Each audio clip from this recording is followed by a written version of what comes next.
Good morning, everyone. Good morning. Good morning. Welcome to How to Find the Right Location for Your Business. I am Heather Kelly. I'm a marketing consultant with the Illinois Small Business Development Center at Rockford Chamber, otherwise known as Rockford SBDC. We provide no-cost small business services to existing and startup companies in the areas of human resources, marketing, business planning, emerging technology, and accounting. You can find us on social media at Rockford SBDC or visit rockfordsbdc.org. We would love to assist you with your business. Today, again, as I mentioned, our topic is how to find the right location for your business. And I would like to welcome Terry Watts. Terry Watts is a broker with Key Realty here in Rockford, and I'll hand it over to her. All right. Thank you so much, Heather.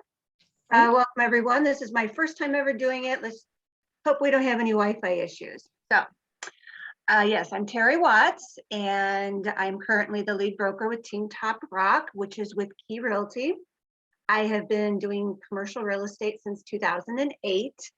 Prior to that, I actually did happen to work for the Chamber of Commerce. A little bit about Key Realty. We are a full service real estate company. We have a new homes division. We have an industrial division. Of course, we have a full division.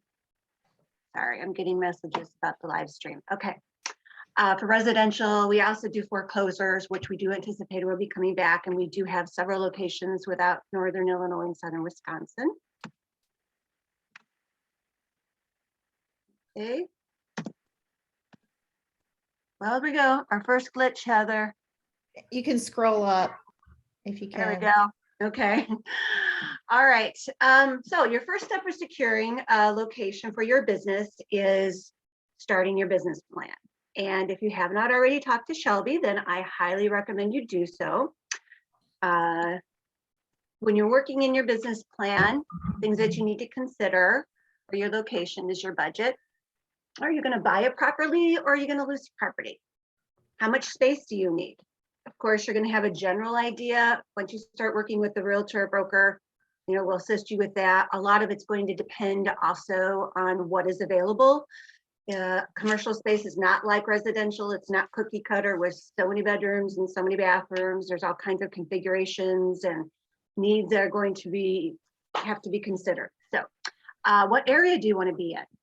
Do you need to be close to the airport for some reason, or do you want to be next to the, in Lowe's Park or something? Do you need visibility? This is really important because visibility is a lot more expensive.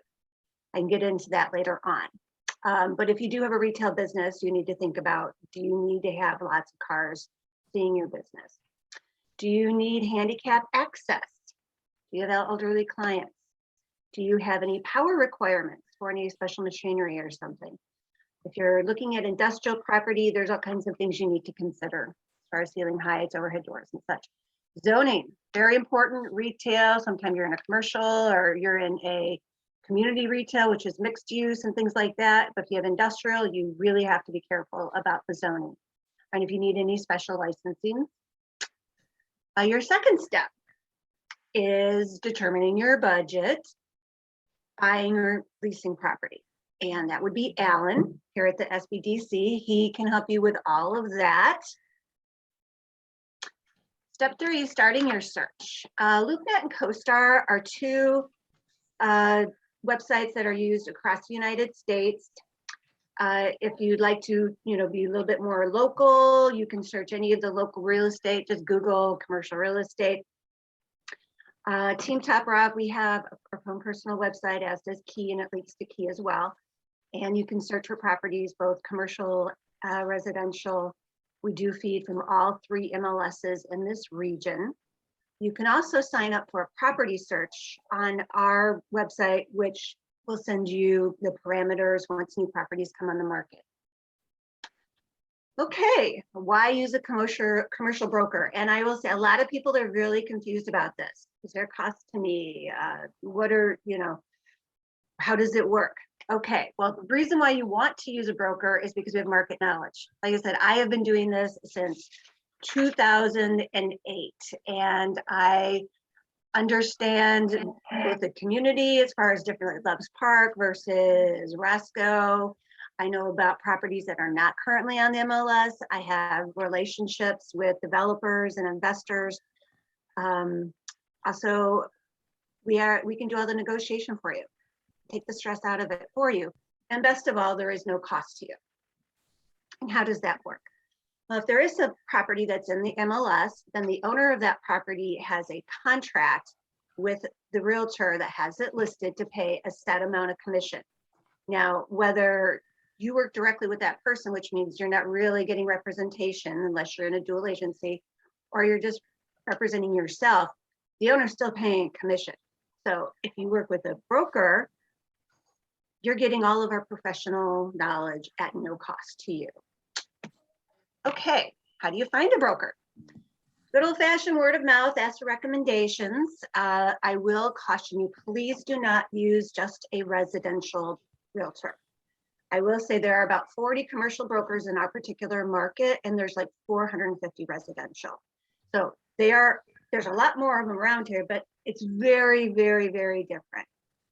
We have a different MLS. We have entirely different contracts and forms that we use. And obviously, properties are very different. So if you have a friend or a family member that you want to use that's a residential broker, that's perfectly fine. Just ask them to partner with a commercial person there at their office, or I would be happy to assist. I do mentor residential brokers all the time. Okay, in your property search, and we already kind of talked about this a little bit, for budget, by this time you know if you're going to buy or lease.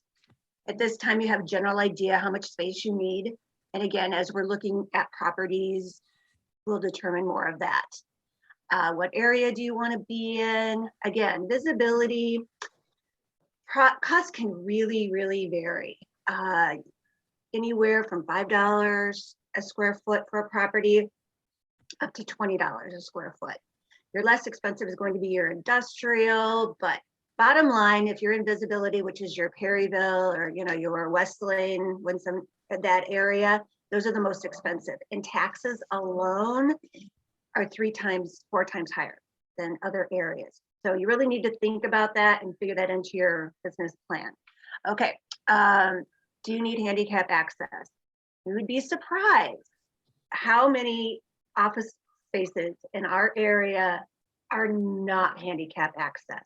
So you do need to think about what the cost would be to have that changed in your property, which means changing bathrooms and doorways and ramps and all of that can be very expensive, but finding a property that is already handicap accessible might be a wash. So power requirements, industrial, and of course, zoning.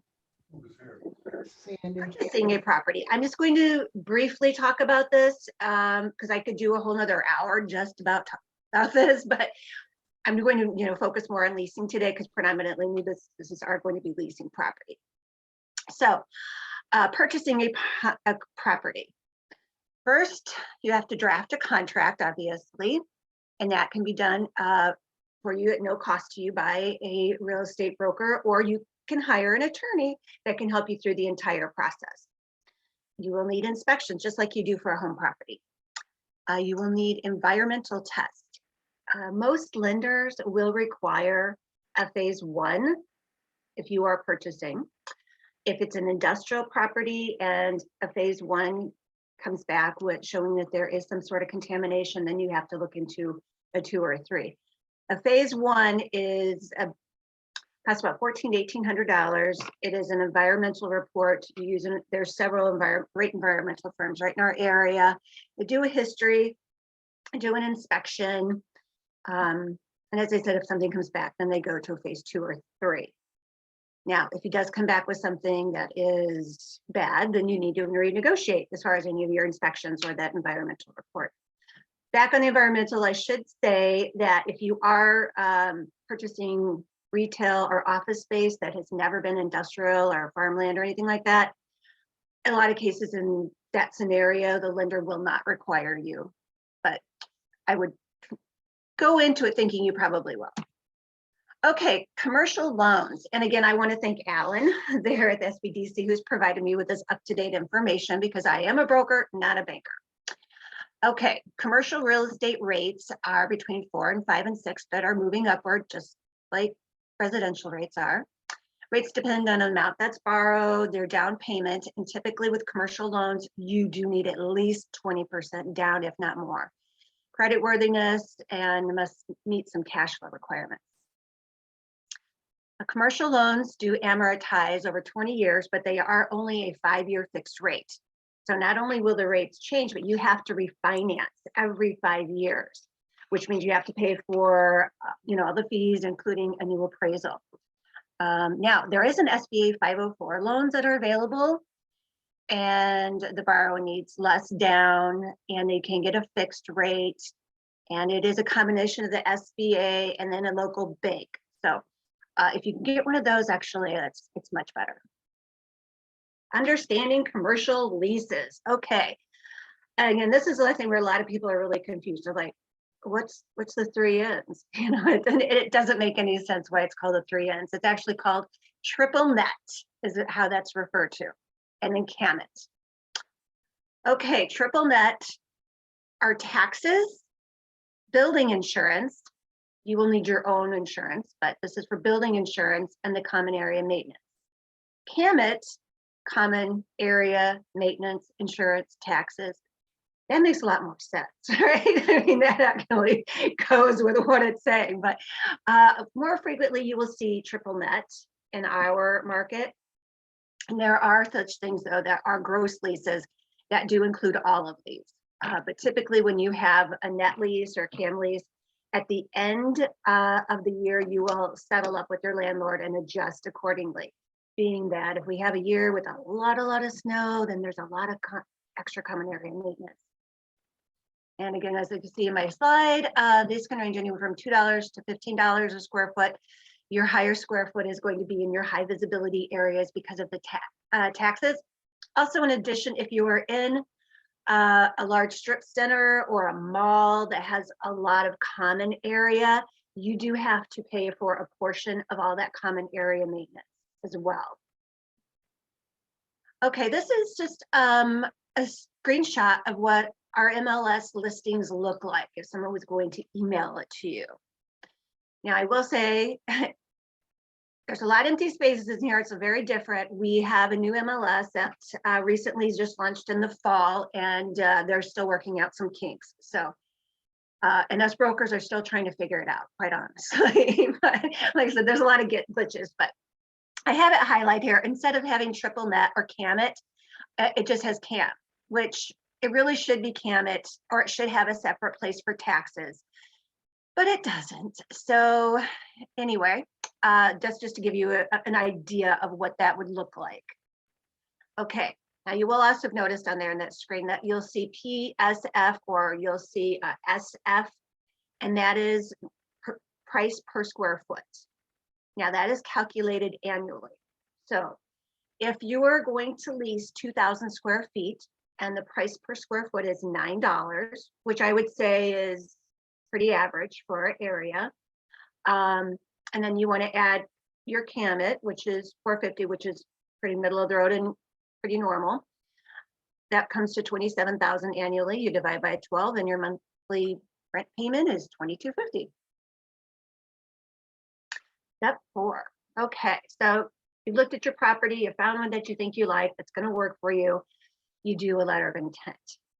All the brokers in our area, the good commercial brokers, have this form. We use it all the time.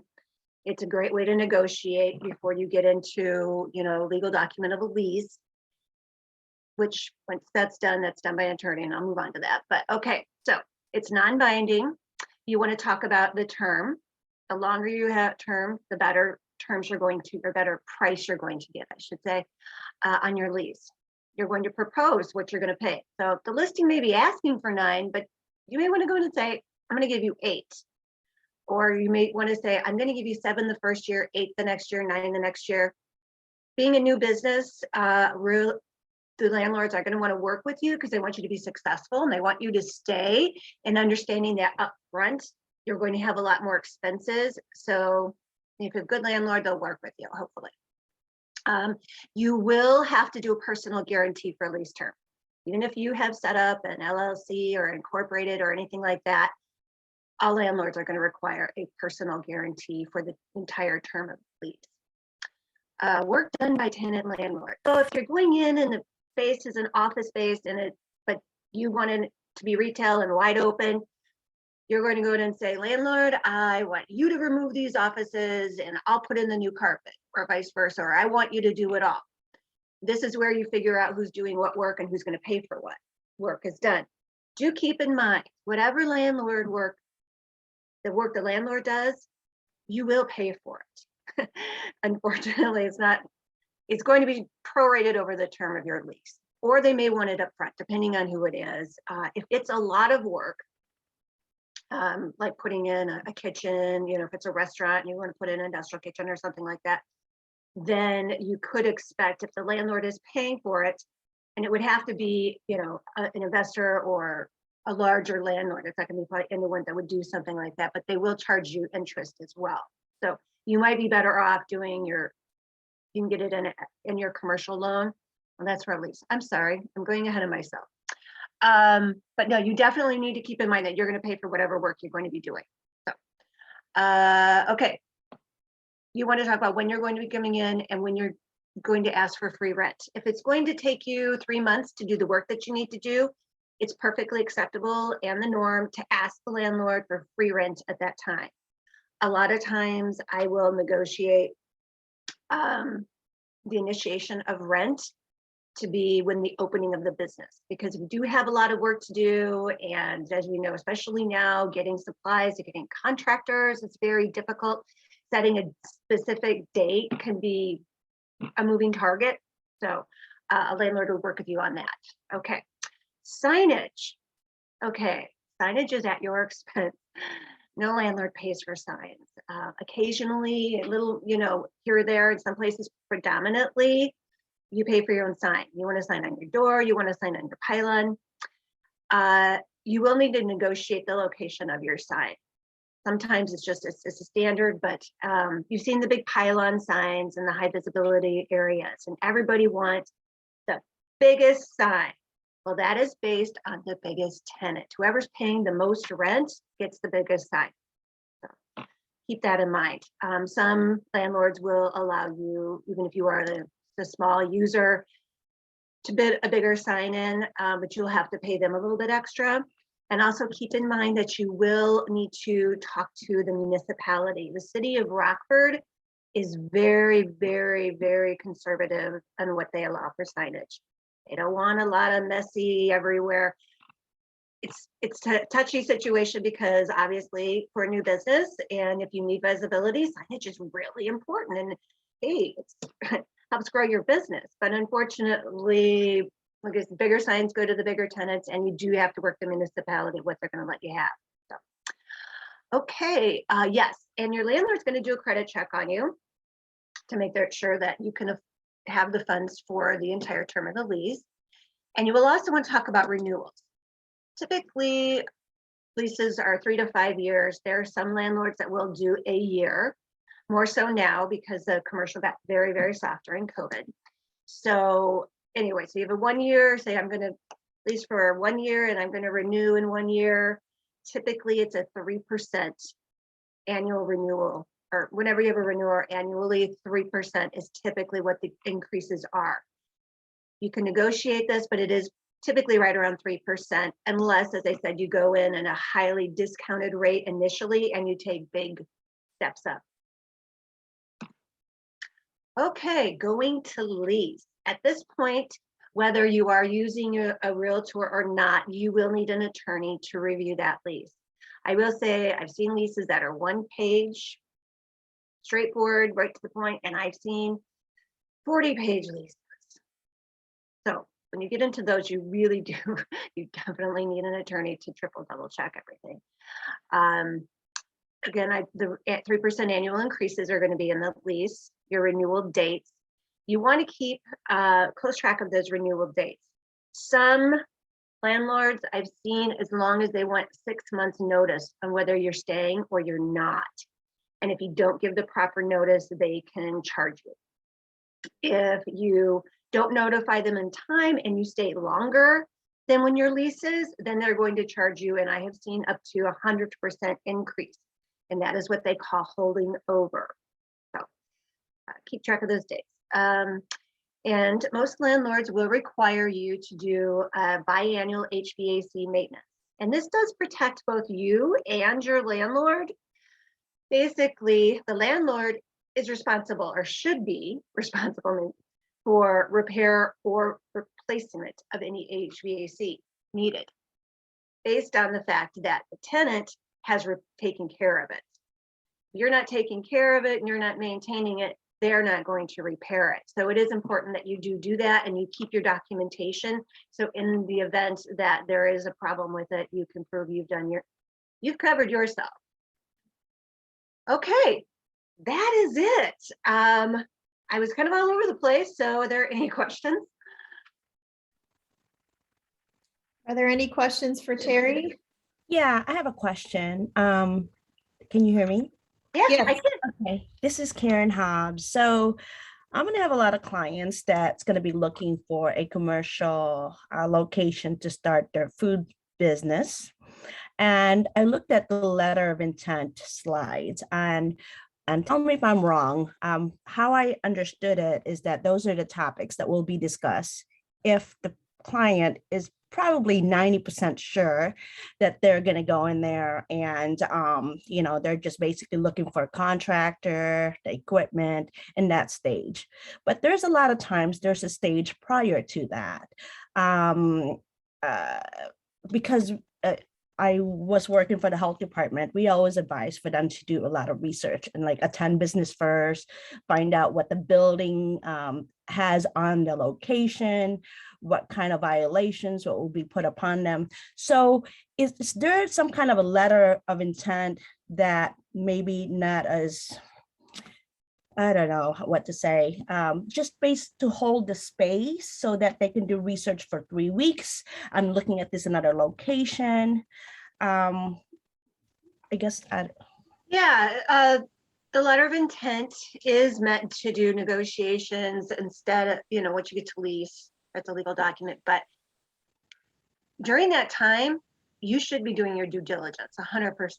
And whether or not you tell the landlord or the other broker that you are looking at other locations, I think it kind of depends on the situation. But no, and these negotiations typically, I've done them in a day, but they've taken 6 months. It can take some time. And landlords do understand, though, that you do need to do your due diligence, and they want you to do that because they don't want you getting in and go to lease and be, oh, this isn't going to work out because it doesn't meet your requirements. So Yes. yeah, Karen, you can take some time, definitely, when you're in that letter of intent stage. Absolutely. And what would be the charges that would be put on? Because if they're holding the space for a client, I do understand that the landlord will probably have some minimal charge to kind of create some income because that space is being held. If you're talking about a few weeks, no. If you're Okay. talking about 6 months, sure. But Okay. if you're talking about even a month, and quite honestly, it takes some time for attorneys to prep lease. I've seen that take months. Okay. And during that period, they kind Yeah. of thing happens because nothing's set in stone. They can still say, you know what, I think I'm changing my mind. Right. You can definitely, until the lease is signed by both parties, either party can walk away at any time. The Okay. letter of intent's not binding at all. And another question, how do you prevent a landlord, and I guess what's the best way to educate them to not start remodeling it so that what they feel is a commercial kitchen? Because each food service operator would go in there, would have to customize it for their needs.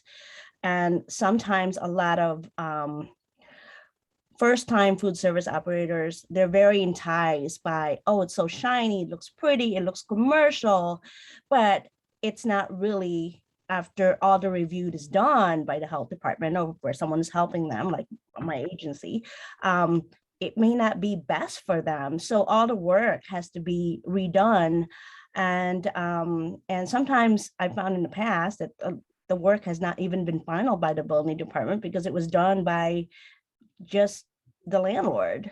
But it looks shiny and pretty. So how do we educate to do it right the first time by not doing so much, like maybe having 4 walls and maybe having plumbing available, but not to the point that building the commercial kitchen without a food service operator. You know what I mean? Right. I haven't encountered that very much, but typically I always tell my clients that are landlords that you don't do any work until you have a tenant, because you don't know if you're going to have a food service person. You don't know what their needs are. So I would agree with you, Karen. And how do we educate people towards that? I don't know, but I would agree with you. And I do, typically if they're working with it, I always tell people, don't put a lot of money into it until you secure a tenant, because you have no idea what their needs are going to be. Okay. So I agree with you on that. I agree with you. How can we get the word out? I don't know. Well, I may contact you personally for some additional questions, and great presentation. Thank you. Oh, thank you. Yes, please do feel free. And I can actually, if you want to shoot me an email, I will shoot you a copy of what the letter intent looks like. Perfect. And can we have a copy of this presentation also, Heather? You want a copy of my PowerPoint? Yes. Sure, no problem. Okay, thank you. You bet. All right, Can you anything else? also send me a copy of that letter of intent? This is Marcus Evans speaking. Marcus, do you want to go ahead and email Terry so that she can capture your email address? Sure, give me a second to write down her email, and then I'll send her my email so she can. Sure, and just let me know what you need. Okay, any other questions? I do want to remind everyone that we have hiring in a competitive job market coming up next Thursday, January 27th. We'll have representatives from ADP here talking about how to find top talent in this competitive market. Also, we have our 3D printing classes starting next week, January 26th with basic, and then intermediate training on Friday. And we will have a full schedule developed soon so that we can get that out to people, and you can take advantage of our in-person classes. Those will be from 9 to noon on those days, alternating between NIU Rockford and the Rockford Regional Hispanic Chamber of Commerce. Are there any other questions for Terry? No, I have none. Okay, anyone else? And I'm emailing you right now, Terry, so you can have my Okay. email. All right. Okay, well, again, I'd like to thank Terry Watts. Thank you, Terry, for your presentation. I think that there was a lot of great information in here for people to put that together, especially ones that are looking for commercial real estate property and that whole process to go through. If you need to get a hold of Terry, here is her phone number and her email address if you want to write that down real quick. And again, follow us, Rockford SBDC, for more updates and webinars coming up. Thank you, Heather. Thanks, Terry. Thank you, everyone. Oh, could you go over to the slide that had Shelby Flores's information on it? I think it was like in the beginning. Her email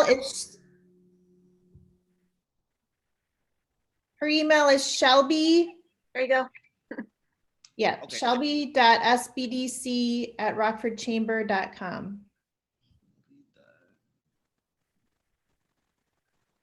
And then her email is it exactly like that? The SBDC is capital? It doesn't Works have either to way. be, it doesn't have to be capital. It works either way. And my phone number, 815-847-9392. All righty, I got all the information. Thank you, ladies, so much. Okay, Thank you. I thanks will look for your everyone. email, Marcus. All right, thank you. Thank you. Thank you. Bye, everyone.